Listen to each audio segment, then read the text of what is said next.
The Campaign for Common Sense only launched back in May, and the reason why we're set up, the reason why we're here, is because we're really keen that everyday people are able to talk sensitively and respectfully about tricky conversations. Because we don't think the kind of angry, divisive tone that lots of topics are covered by these days is the way to go. We think that nobody's got a monopoly on right and wrong, that we've all got far more in common than it sometimes seems. We think that common sense and fair play are the best approach to try to deal with difficult and sensitive topics, and that we think these sensitive topics can be and should be discussed frankly and calmly without trading insults. And I was particularly keen when I was working up the idea of the Campaign for Common Sense that we would be able to do some work in the area of transgender people and transgender rights, because perhaps of almost all the different issues that we're grappling with as a society at the moment, it's one of those topics which is so important and so sensitive in terms of people's own lives and families and businesses in a wider sense. But it's also one of those issues that's become so heated, so angry, and so divisive that I worry that we're getting a lot more heat than light, and that actually there is a common ground to be found. Hence, I'm really, really delighted this evening to have Stephanie and to have Debbie joining us at such short notice, and particularly at this moment in time when we've been promised by the government that the Gender Recognition Act consultation back in 2018, that they're finally going to respond to that. Now, we were promised it, if you've been following this, that we were promised it before the summer. In fact, we were promised it a long time before that, that the current government said they were going to try and do it before the summer, then it might have been during the summer, and now it sounds like we should be getting it this month. That was the last they said in the press. So hopefully we'll be hearing about the consultation response very, very soon. And hence getting Stephanie and Debbie together is absolutely wonderful. So I'm just going to do a quick intro, although I'm sure lots of you watching will already know lots about Stephanie and Debbie. Stephanie's a communication skills trainer and author. She's worked with parents and teachers for over 20 years. She's a really experienced speaker on parenting, feminism, and the transgender topic. And she's spoken at events including the House of Commons and the House of Lords. She founded Transgender Trend in 2015, and in 2018 she was shortlisted for the John Maddox Prize, which is an award to recognise the work of individuals who are promoting sound science and evidence on a matter of public interest, but maybe facing difficulty or hostility in doing so. And I think it's fair to say, Stephanie, you've definitely faced difficulty and hostility in doing so. And I'm also delighted to have Debbie with us. Debbie is a secondary school teacher and a trade union officer. I used to be a secondary school teacher. I was also a trade union officer in my school. She is the creme de la creme of subjects after maths. I was a maths teacher because she's a science teacher teaching secondary school pupils in the West Midlands. And as a transgender person, she's written extensively about what it means to be trans and how trans people can be included in society without compromising the rights of others.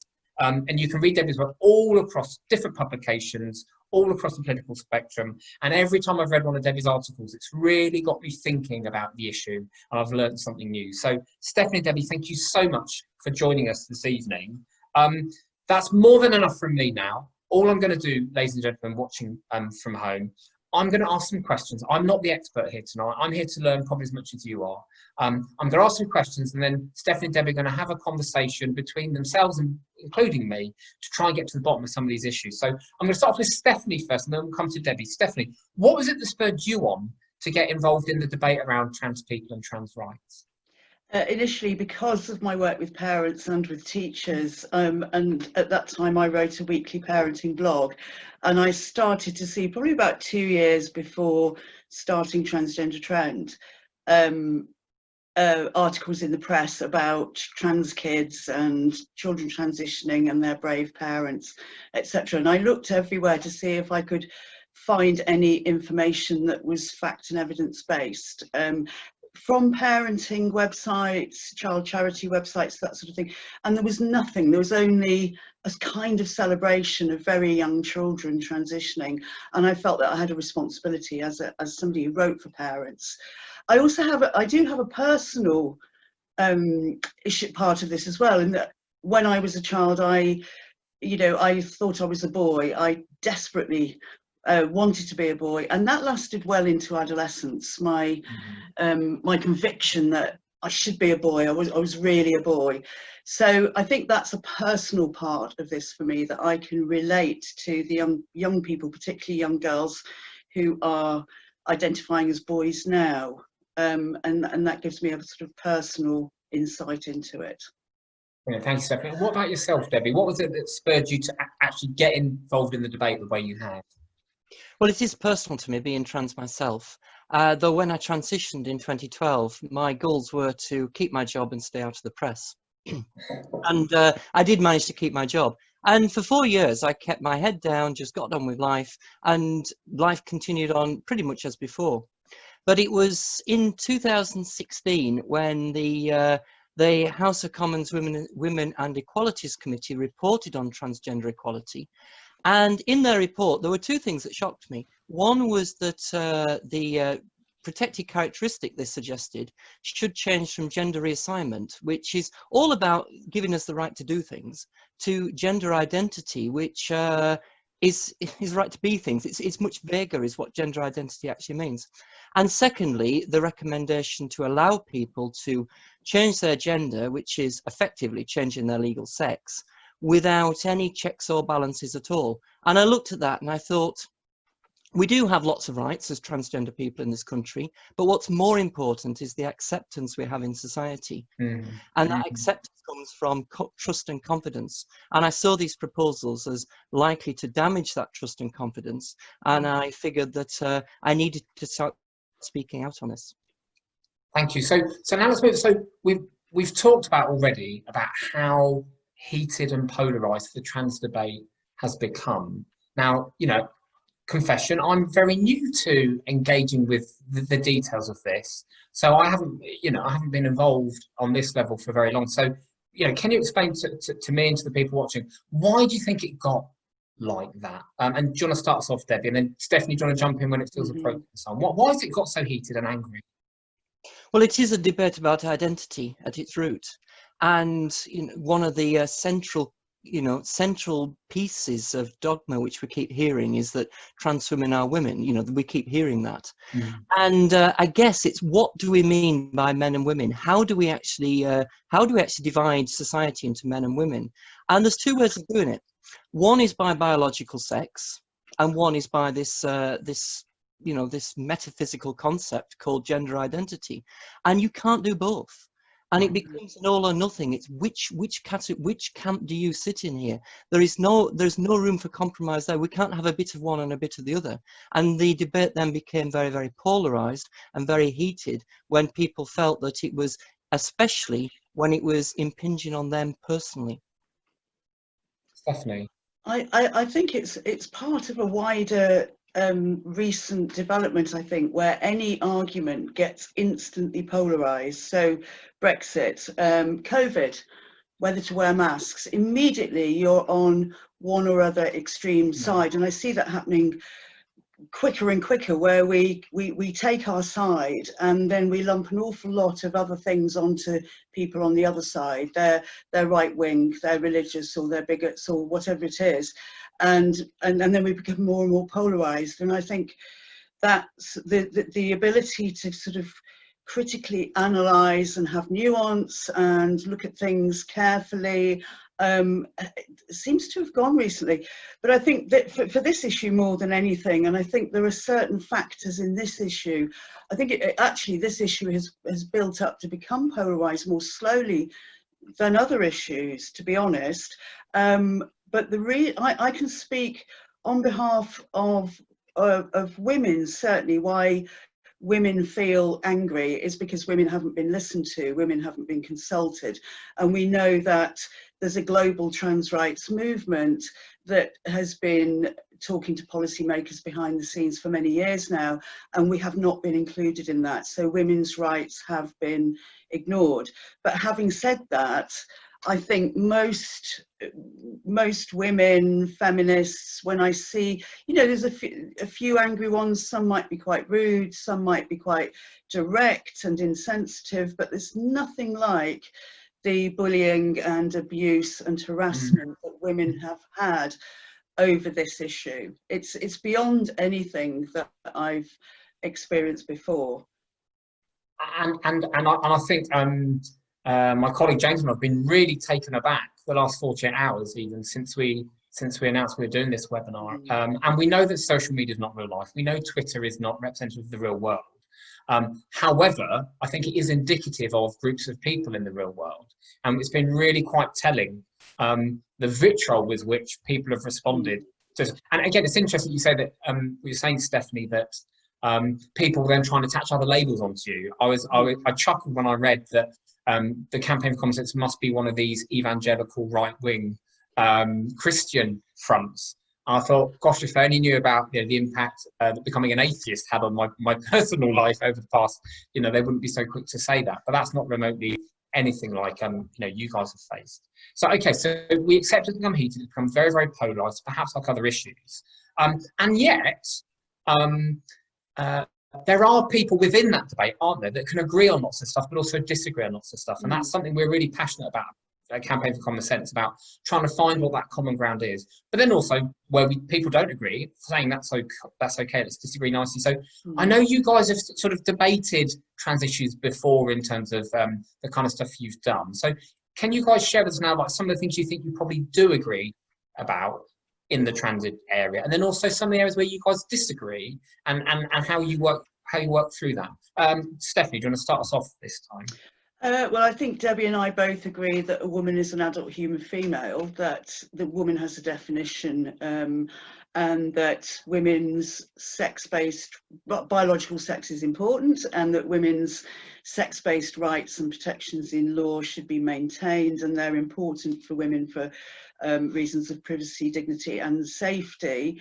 I think we both agree on the fact that children should not be medically transitioned, and that ideology should not be taught as fact to children in schools, by which I mean the concept of gender identity, which has no real scientific basis.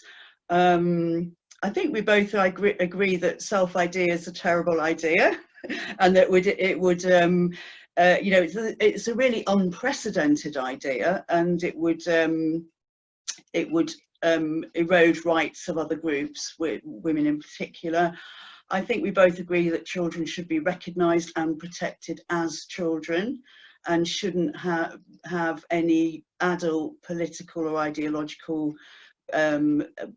belief imposed on them. So I think we agree on the core issues. Just come in, Debbie, that's your take on Stephanie's not misrepresenting you in any way there? Those are the issues that you guys tend to agree on? Oh, not at all. No, she's not. Yeah. She's not misrepresenting me there at all. No. Okay, so there's a lot of agreement there, isn't there? Largely on stuff that you sort of don't think should be, and also some stuff that you think should be. So you guys agree a lot, but you also, can you talk me through some of the things that you guys know that you don't agree on? And given that, why aren't you hurling abuse at each other right now?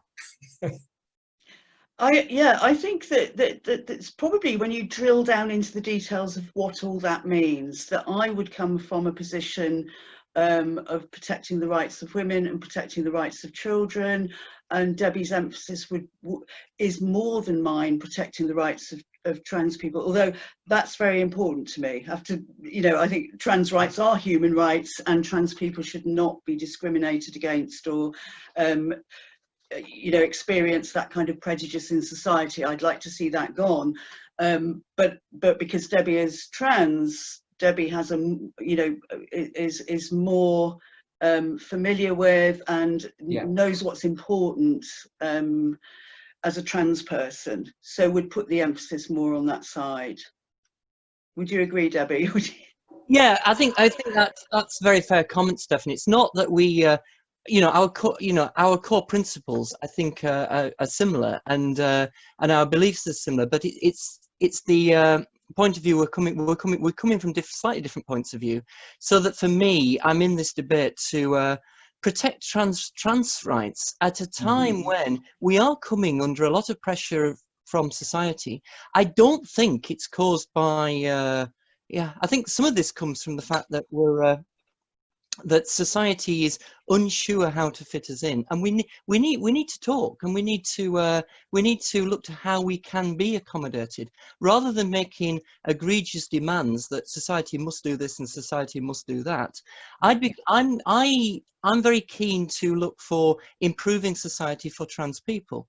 So, for example, you know, we get to the spaces and the toilets debate, and my focus of my campaigning there is that this can be quite heated and emotional about women's spaces and men's spaces. But I just remember, as a father with young children, I really appreciated extra third spaces where I didn't have to choose between the two, and that's where I think where trans rights need to be protected, so that I'm campaigning, for example, for additional third spaces for anybody who doesn't want to share with their own biological sex. And that, I think, isn't just applicable to trans people, it's applicable to everybody. Because as a statement from my teacher training was, good practice is good practice for all, and it's those sorts of policies which I'm looking at.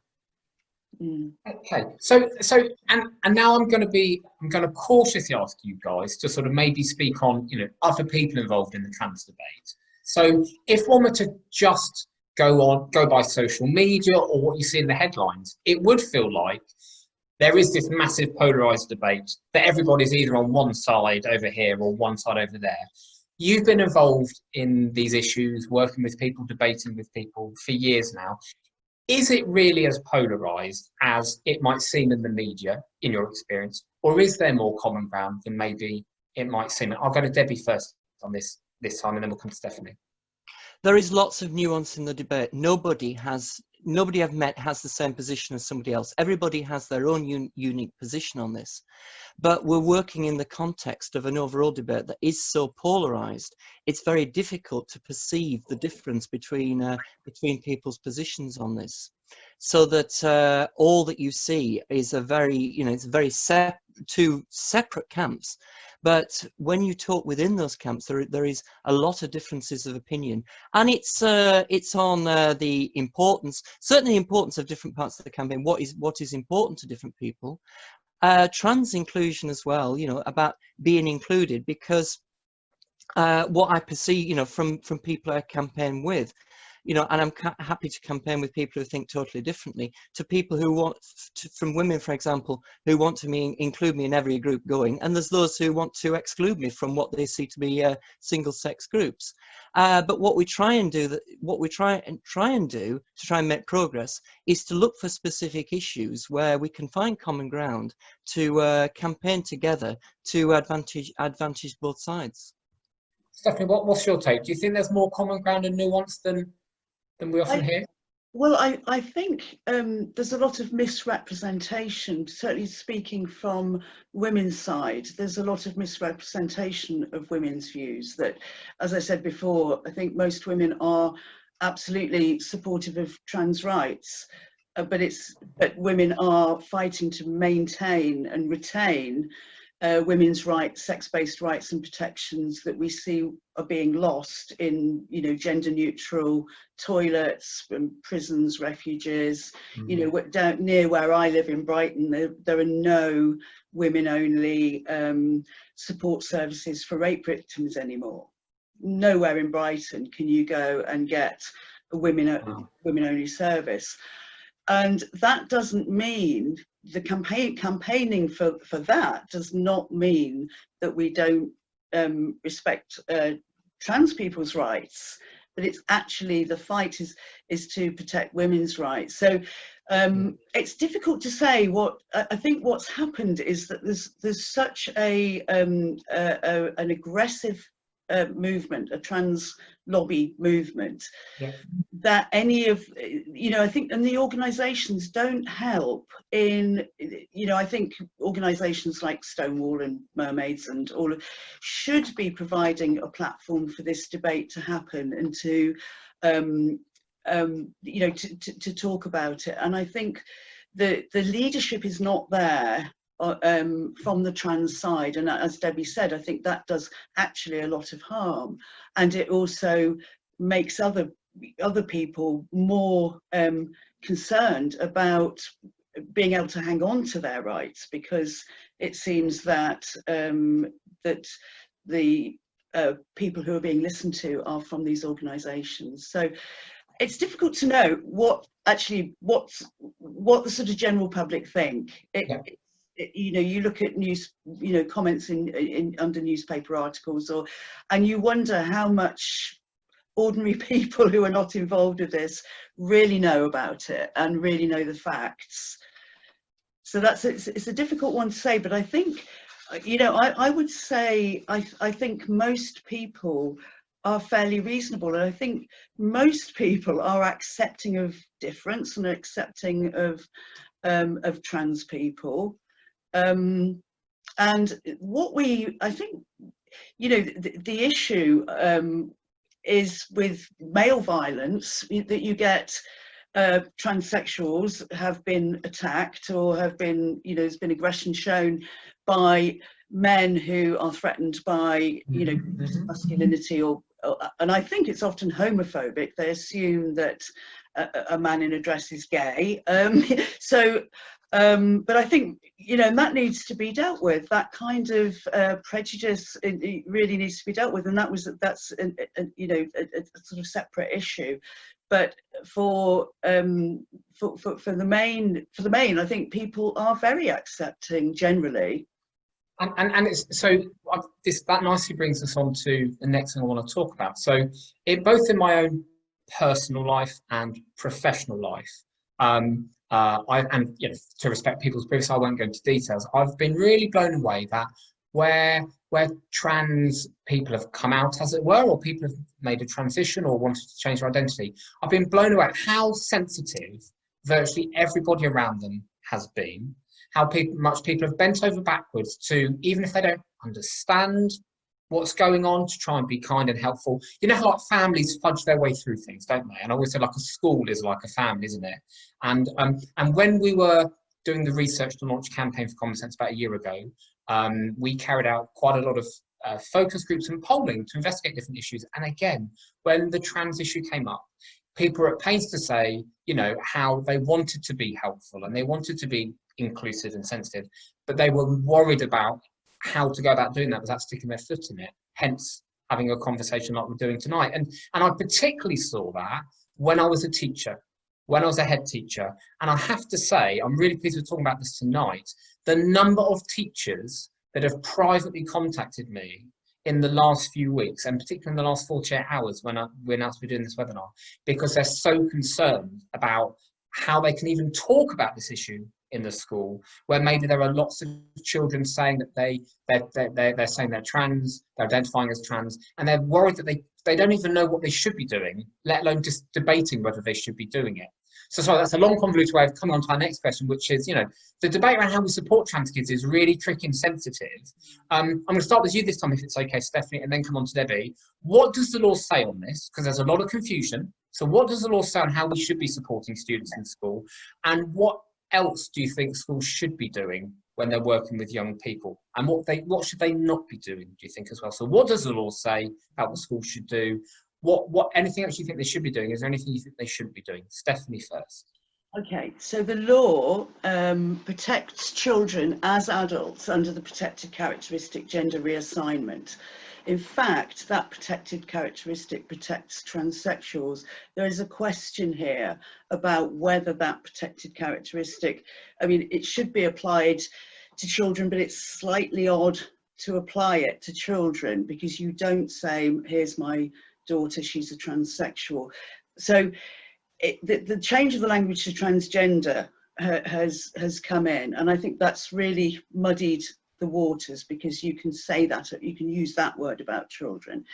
The definition of that protected characteristic is somebody who is undergoing or proposing to undergo gender reassignment, and that's not necessarily medical. It can be as simple as a change of clothes, but somebody should be deciding to change their gender. And again, whether that's appropriate for children who are not at the developmental stage where they really understand is another question.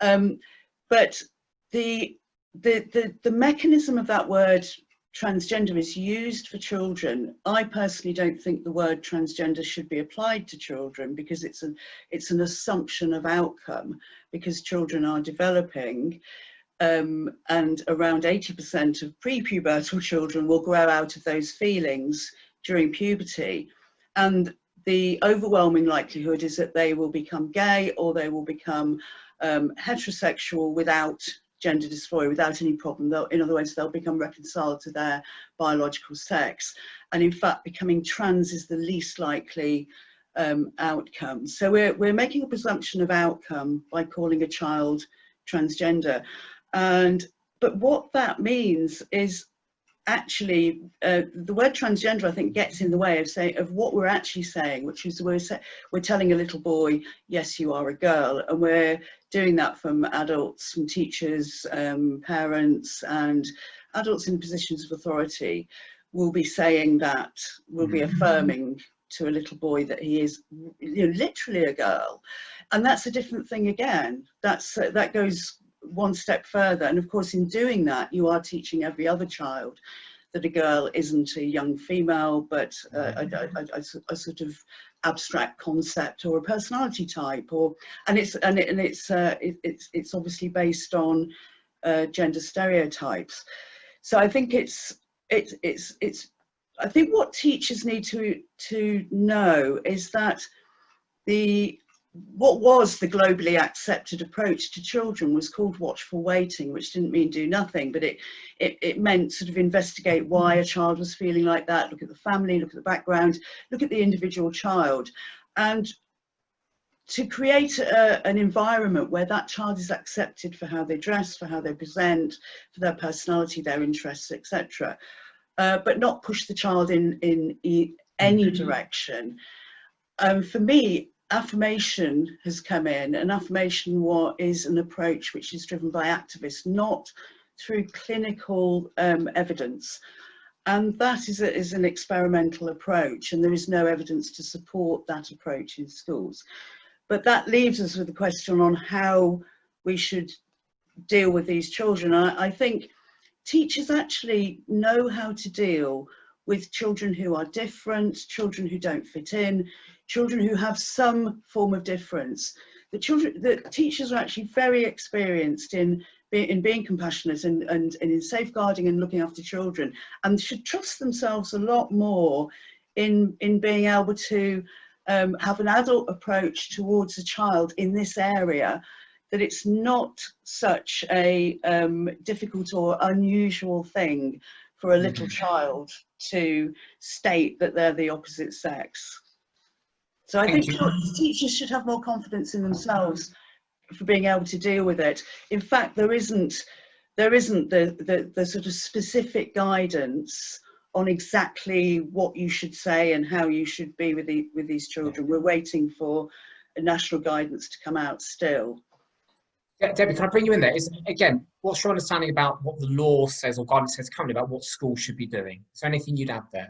Yes, I would. You picked up the word kindness before, and my experience as being a transgender person in society is people are very kind and people are very accepting.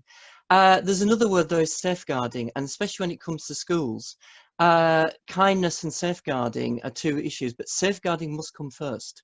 And it's not kind to withhold safeguarding. Safeguarding is there to protect everybody. It protects the gender diverse child, the transgender identified child, but it also protects everybody else. So, for example, in schools, there is specific legislation that segregates toilets, for example, by sex. It's the only place in UK law where it's actually written down, but schools have to provide separate sex facilities for any children over the age of 8, unless it's specifically a single-use cubicle. That's different. But when it comes to toilets, it's segregated by sex. Now, we have a problem there when transgender identified children come forward, and then to be kind, we say, well, perhaps they could use the toilets of the other sex. But by being kind, it's an affront to safeguarding, because the segregation is there for safeguarding purposes. And as Stephanie said before, people don't ask women how they feel about this, and especially when the when the boy who thinks he's a girl then wants to share the girls' facilities, the girls don't get asked. They're expected to make room, and dreadfully, girls are sometimes told if they don't accept this, they can be the ones who then go to the single-use facilities, and that I think is wrong. And I think we need to bring this back to a position of safeguarding and looking at how we can, how we can protect all the children. I do agree with what Stephanie said, though, about about what it means for children. This, and we conflate gender, which it's what does gender mean? But it's possibly some of it is an expression of our personalities, and we conflate that with sex. So, for example, the boy who would prefer to express himself in the same way which girls would tend, or the way that society expects girls to present themselves, rather than saying yes, that's fine, there's not a problem, or the girl who wants to be, wants to present in a very masculine way, but what we conflate that with is sex. And I don't think that's progressive. Rather than say to children, you can present yourself how you like, and if the boy wants to wear the uniform, which is therefore, as the skirt uniform, then let him.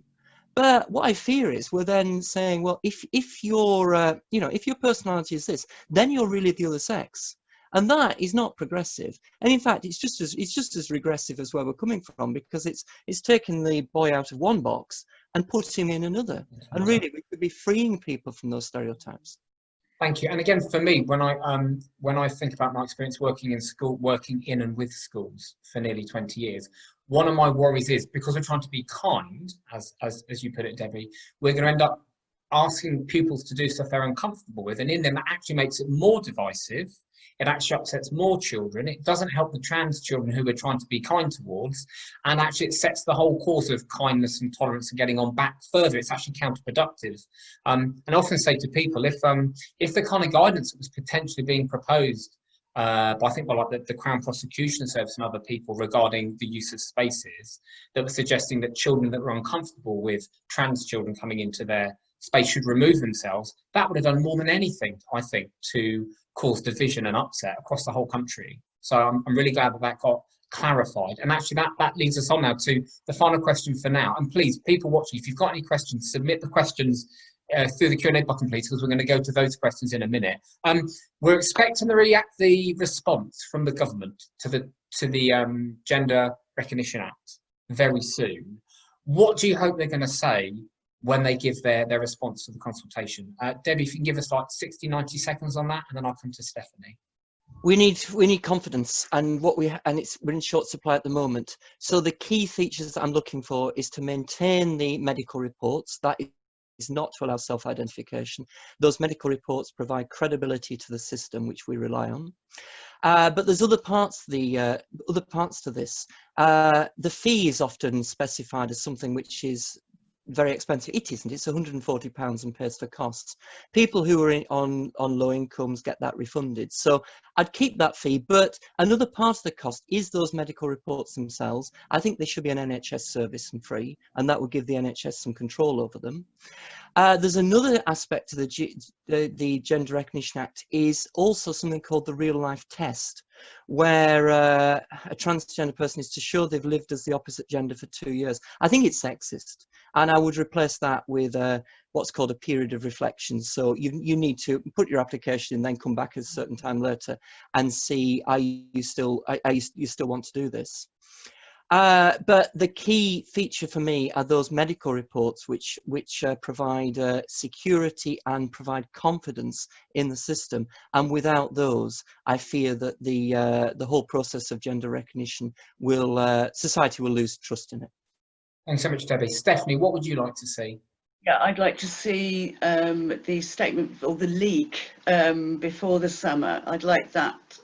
So in other words, not self-ID, medical checks, and that system retained. I'd like to see a protection of single-sex spaces and a real strengthening of that the protected characteristic sex, that sex means biological sex, not gender, and that a simplifying and a real clarification. What we really need is a clarification of the interaction of the Gender Recognition Act and the Equality Act. Yeah. I would like to see a real urgent review of guidance that's already out there that is misleading about equality law and has eroded single-sex spaces. I would really like to hear, to revisit the Penny Mordaunt promise that there's going to be an investigation into the number of teenage girls transitioning, and that included looking into social media and teaching in schools. I would really like to see a commitment to that. I'd like to see a simple system, an administrative process for detransitioners, that they've really been left completely in the lurch here.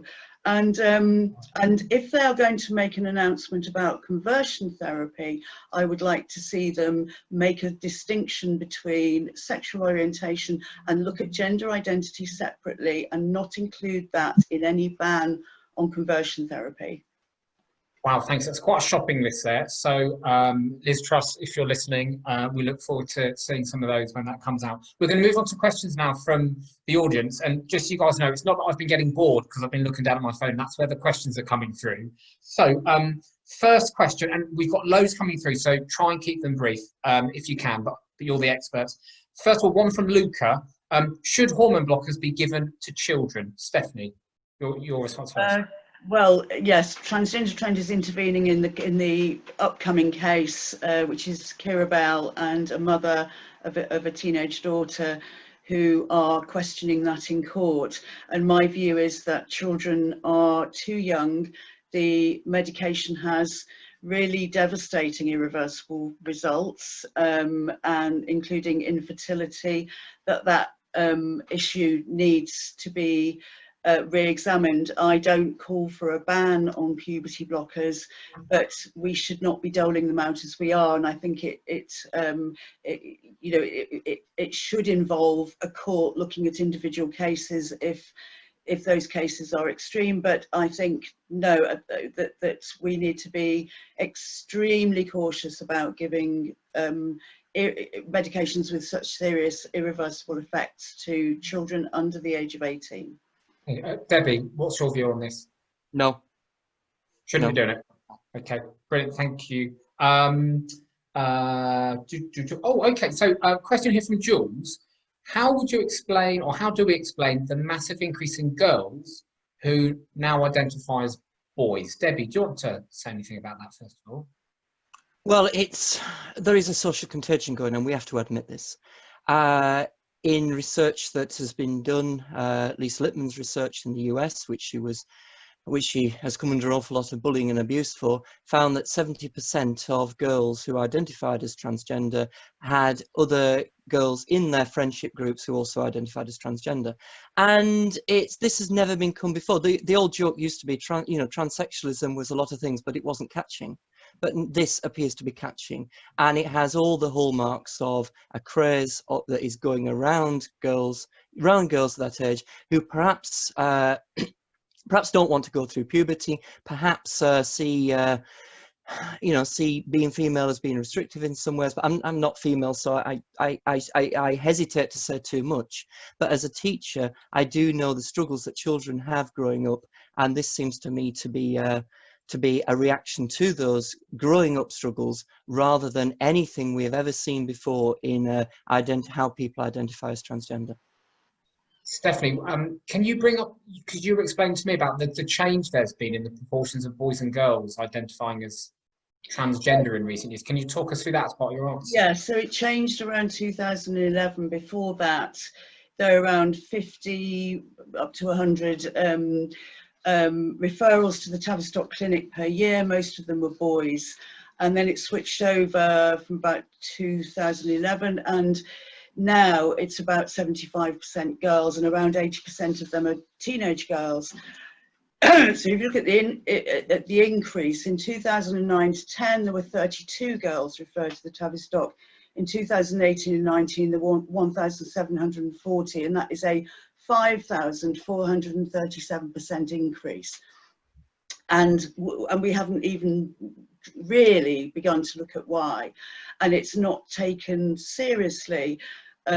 Why suddenly girls? I think girls today, growing up today, you know, when I look back in growing up in the 70s, it was a very sexist culture. There was, you know, women were presented as brainless bimbos on TV, on normal family viewing. Now we have online porn, we have sexualization of girls at younger ages. I think the culture that girls are growing up in has never been so hard, and I'm not surprised that so many girls don't want to become women. The problem is they've got this answer now, which I think should be related to body dysmorphia, body hatred and disassociation, and those kind of mental health issues and depression that girls increasingly have developed over the last decade or so. It should be viewed within that framework of teenage girls' mental health, and instead girls are viewed as trans rather than being viewed as what they are, which is girls. So I think the culture, also the selfie culture, the smartphone was that 2007, the spread of Instagram and social media platforms. The pressure on girls is unbelievable to be perfect, to be sexy, to be hot all the time, and girls know that that is their greatest value. Doesn't matter whether you're good at science or good at sport. Girls know from looking round at the culture that that's what they are most valued for. So who would want to be a girl? You know, there's so much to look at here, but I think, you know, the culture has dovetailed with this very strong trans movement. And as Debbie mentioned, online there are YouTube videos encouraging children, celebrating scars of double mastectomies. Testosterone is seen as a sort of magic drug to transform your life, and it will solve every problem. And girls are particularly susceptible to these YouTube videos and social media messages. Thank you, Stephanie. The next question is from Emmett, which is, why do you think the media and organisations focus on the extremes of the debate rather than, you know, the sort of rational debate that hopefully we think we're having? So why do you think the media focus on the extremes rather than the common ground? I'm going to get Debbie first on this one.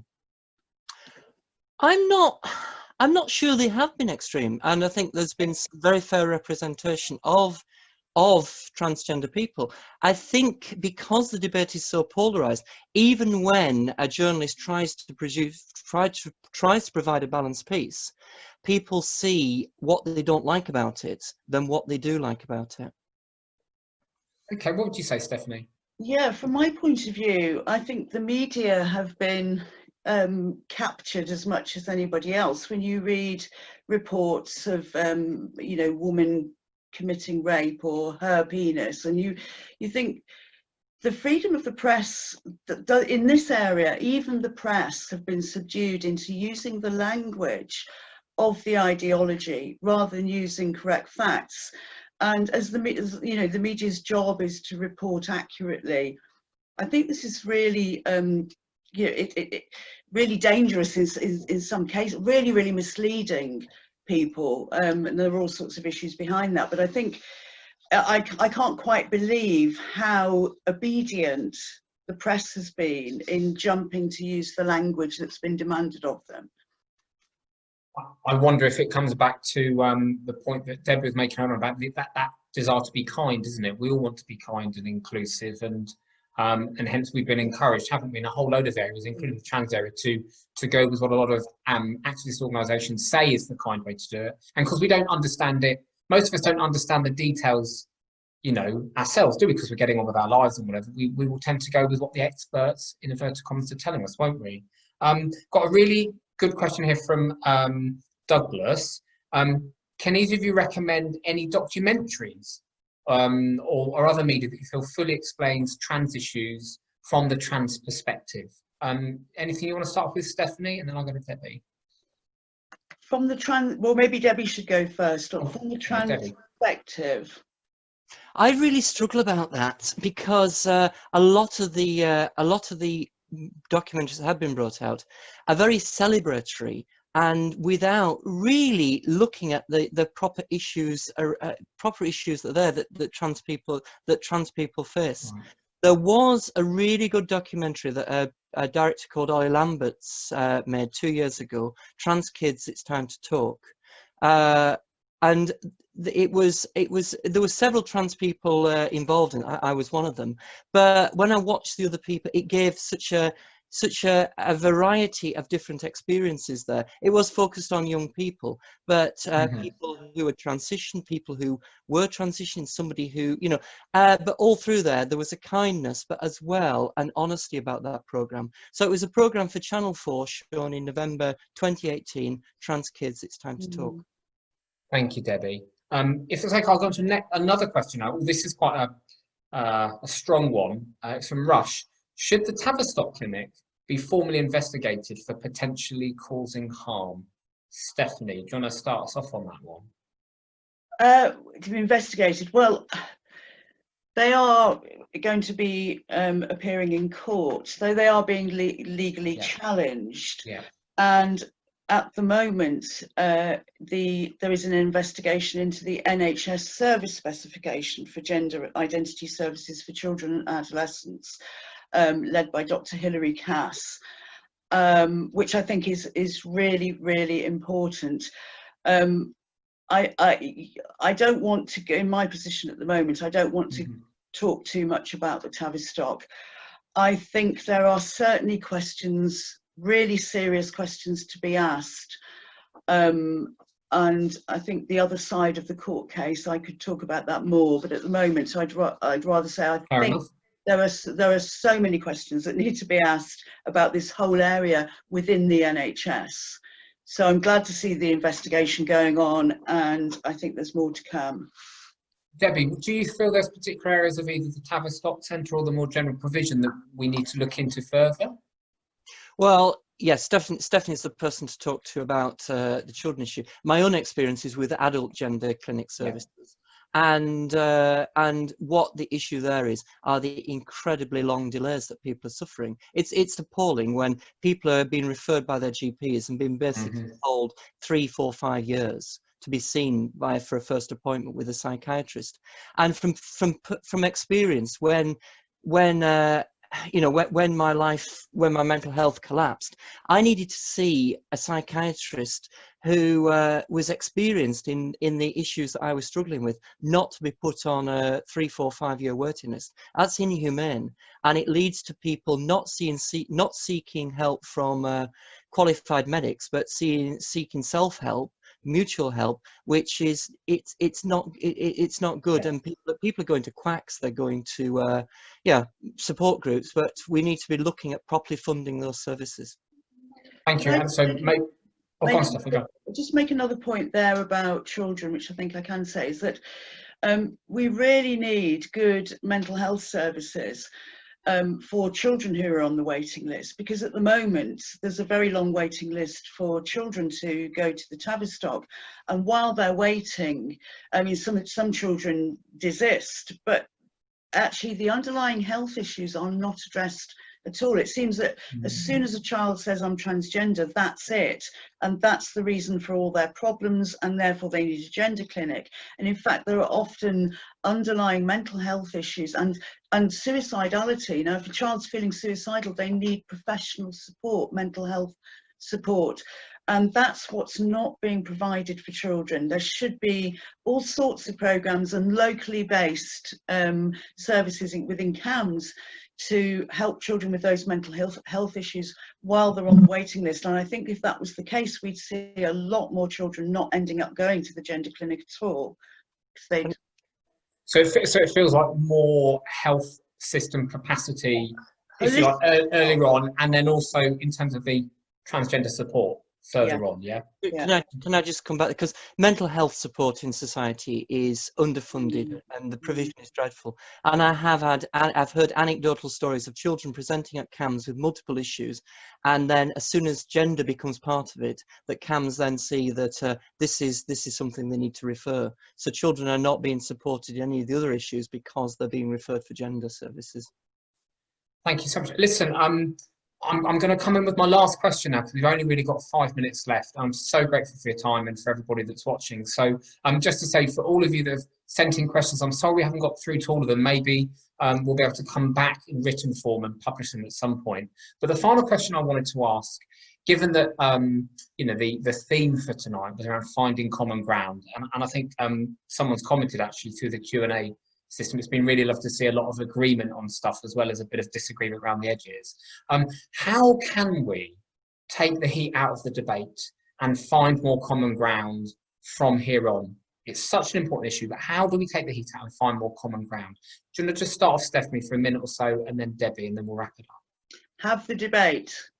First thing, have the debate. There's one thing that happened right from the start, when a lot of things came in that was sort of presented as a done deal. It was, the joke was #NoDebate, and transgender organisations saying trans lives are not a debate. We're not debating trans lives. We're not debating trans people's existence. We want to debate on how to make it work without losing women's rights, without causing harm to children. We want to be able to debate the issue of safeguarding of children and keeping children safe. We want to debate the issue of what we teach children in schools. And all of those issues should be up for debate, and they should be scrutinised, particularly on the issue of children. If you're providing healthcare to children, if you're educating children, you need to really scrutinise those materials to make sure, and those protocols, to make sure that the medicine is evidence-based and robust, and that the teaching is factual and correct. That's what we owe to children. So we need the debate, and we need to be brave enough to say, well, let's debate these issues and let's have those arguments, because without that, we are putting children at risk and we are putting women at risk. Debbie, what would you say? How do we take the heat out and find the common ground? I would move we do need the debate, and I agree with Stephanie on that, but there's been too much talk of identity and how people, and then you start debating people's identities, which we shouldn't be doing. What we should be moving is the debate from identity to activity, looking at how people interact in society, what we should be allowing individuals to do, how that relates to what other people are allowed to do, and that we can look at those piecemeal rather than this. The problem with the identity debate, it's such a huge issue that falls apart, that the debate then falls apart. But be looking at activities, looking at what we should be allowing individuals to do in society to allow individual freedom, but within the context of the society that we all live in. Debbie, thank you so much. Stephanie, thank you so much. I've got a lot personally out of this, and I'm going to have to go away and think a lot more and read a lot more, and I'm sure lots of people watching will as well. So thank you. And to those who've been watching tonight, thank you for taking time out. If there's any issue that we didn't get to this evening that you'd like us to, do please feel free to get in touch with us, either through social media or indeed info@campaignCommonsense.com. We'd love to hear from you. Also, if you haven't yet signed up to get our email alerts, you can do so by going to our website, and it should be obvious from there. We are going to do some more work around the issue of trans, and particularly trans children, given our background, not because we've got a particularly strong view on lots of the aspects of it, but because we really think it's an important issue where people should come together, particularly if they disagree, and then try and sit down and have that conversation and try and learn from one another. Maybe it's the teacher in me. I just think the only way you learn anything is by discussing stuff you didn't know or didn't think before, and then you can make your own mind up. So thank you for watching this evening. Debbie and Stephanie, thank you so much again for your time and sharing your experiences. It's really, really appreciated.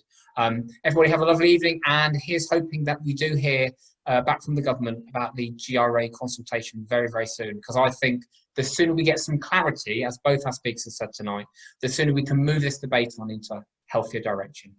Thank you so much. Have a lovely evening, and hopefully see you guys all again soon. Thank Bye-bye. you. Thank you.